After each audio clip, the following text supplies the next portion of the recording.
Imagine a country that stands as the world's biggest superpower. A country whose dollar is used in global trade everywhere. When its economy shakes, the entire world feels it.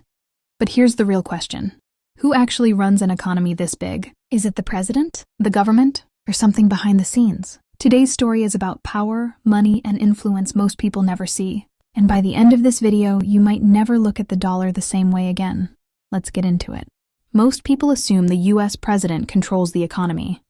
But the real system is far more complex.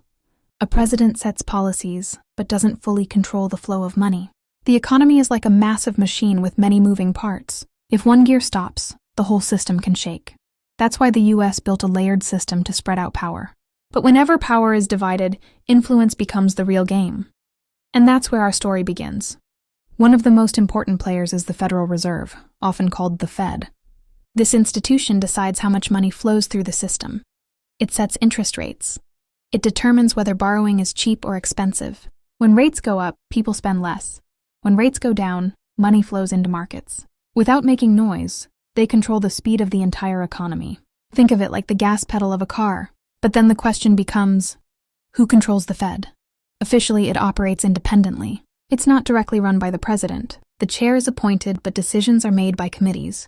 They analyze inflation, job markets, and economic data. Then they decide whether to slow things down or speed things up. Politics plays a role, but numbers talk louder. Still, the people reading those numbers are human, and humans aren't always neutral. Now let's talk about the government. Taxes and budgets are shaped by Congress. They decide how much to tax and where to spend. Defense, healthcare, infrastructure, those choices matter. When the government spends more, it can boost the economy. But it can also grow national debt. The US carries trillions in debt, yet the system keeps running. Why? Because the world trusts the dollar. Then there is a street in New York that became a symbol of financial power. Wall Street. This is where financial institutions move markets. Stock prices rise and fall based on decisions made here. A crash here can hit people's retirement savings. Market movement isn't just about numbers, it's about emotion. Fear and greed drive billions of dollars. In many ways, human psychology moves the economy too. Now meet the giant investment firms managing money across the world. Companies that handle trillions of dollars. They buy shares in thousands of businesses. That gives them influence across entire industries. When they invest, markets notice. When they pull out, markets react. These are quiet giants, but their impact is massive. Some firms manage retirement money for millions of everyday Americans. Think about that for a second. Millions of people trusting one institution with their future. Those firms decide where that money goes. Tech, energy, healthcare, their choices shape which industries grow next. In a way, they help steer the future. Then come the big banks.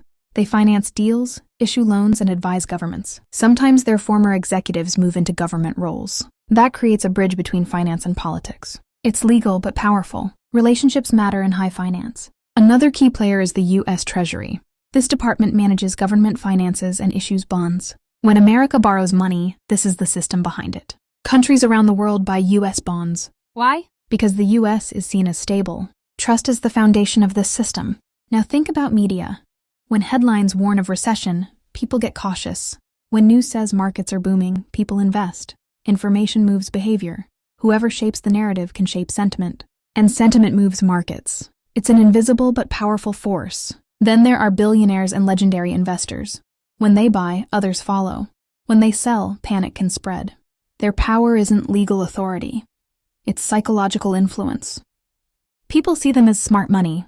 Their moves send signals, but the truth is, no single person controls the economy. It's a network, a system made up of banks, government, investors, and consumers. It works like an ecosystem. Every action creates a reaction. Sometimes small events create massive waves. Here's the surprising part. Regular people influence the economy too.